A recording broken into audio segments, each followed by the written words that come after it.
up, world? It's your boy Buckmaster, twice the nice that you used to, Shell Blamson, and we are here at Afro Geek Fest to talk about Captain South Africa, Volume 1, The Last Superhero. You like that? You like my trailer voice? In a world with one woman. So, Captain South Africa, illustrated and written by Bill Masuku and edited by Soraya Essoff. I just wanted to make sure I get the name right because Soraya Essoff, good job on the editing. Bill Masuku, obviously, good job on the book. Obvious. Obvious. Anyway, so Captain South Africa, what is it about? It is about this character on the cover. Her name is Kanye. She was formerly the sidekick to the previous Captain South Africa. So, it's a bit of a legacy thing going on here. So, Kanye had a tragic backstory where she had an accident, and the former Captain South Africa had to save her. And this, like if you're a My Hero guy, if you're a My Hero person, this is your origin story. This is an origin story for you because I mean, think All Might Deku, but way more dire, way more dire. And yeah, and then Kanye's mentor disappears for reasons unknown, and then she has to step up as Captain South Africa, and she wants to kind of do it in a very interesting fashion. So as you know, most superhero stories, it's there's bad guys doing things, let me stop them, or I've actively got to seek out every crime and stop every crime possible. So not to do any spoilers or anything, but Kanye's approach to being a superhero is that she realizes her limitations. And instead of trying to fight against those limitations, she kind of tries to work within those limitations. Now, the reason why this is interesting is because, as I said before, superheroes try to save everyone all the time. Kanye knows that that's not physically possible for her. So what she does is she'll say, "I need to pick the things that have the most impact, that are going to impact the country as a whole." And I was like, okay. So that's kind of what she's doing. And these supervillains that she's dealing with, they're also like symptoms of political problems that South Africa has as a country and all of that good stuff. Like those little freaking things that just those things that tip up people. Ish. She's fighting all of that stuff. So, and the way she tries to fight it is, I mean, first, if you're a Naruto fan, you are my friend. That's right, Kanye is using some top no jutsu. I mean, I think she still needs to go to the school of Naruto Nyana. She missed a semester, she missed a course.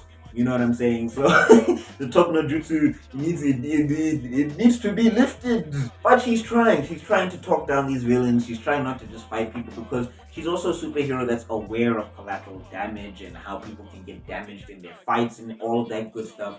So yes, she is trying to minimize damage as much as possible.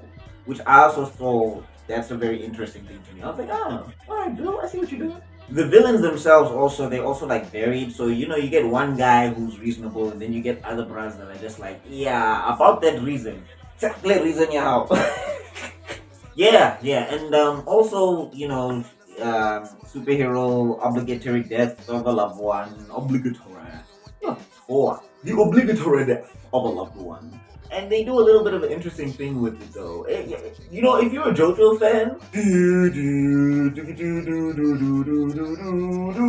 sorry, when you mention JoJo, you have to pose. It's law at this point. Anyway, if you're a JoJo fan, right, you're definitely gonna love what they did with the subversion of the loved one dying trope in this book. You're definitely gonna love how they flip that on its head and make it very interesting for the readers. And I appreciated that. I was like, all right, okay, Bill. Pen was on fire. All in all, this book is a solid 4 out of 5. Now, if you want to know why I'm docking a point, personally, I just think that there was some pacing things that could have been, a little bit sorted out personally, and I could have done with a bit more, just a bit more oomph.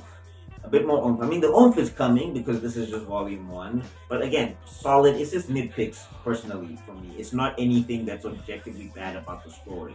So, strong 4 out of 5. Make sure to get it where you can.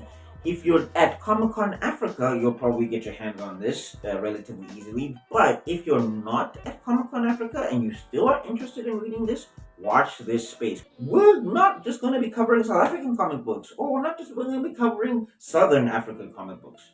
Okay, we're going to be covering the whole continent. The whole continent. That is right. So we're going to be doing books from Nigeria. We're going to be doing books from the Ivory Coast if we can get our hands on them. And not just superhero comic book content, all types of genres and all of that awesome, beautiful stuff.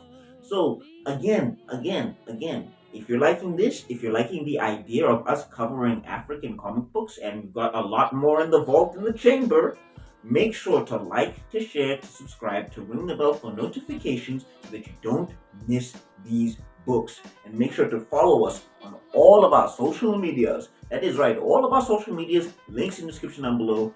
Don't miss your chance to get in on this African awesomeness.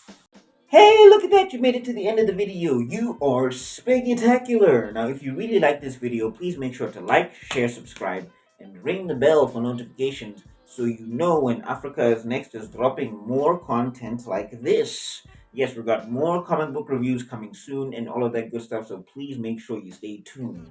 And I will see you all in other videos because Africa is Next has to be out for now. Peace!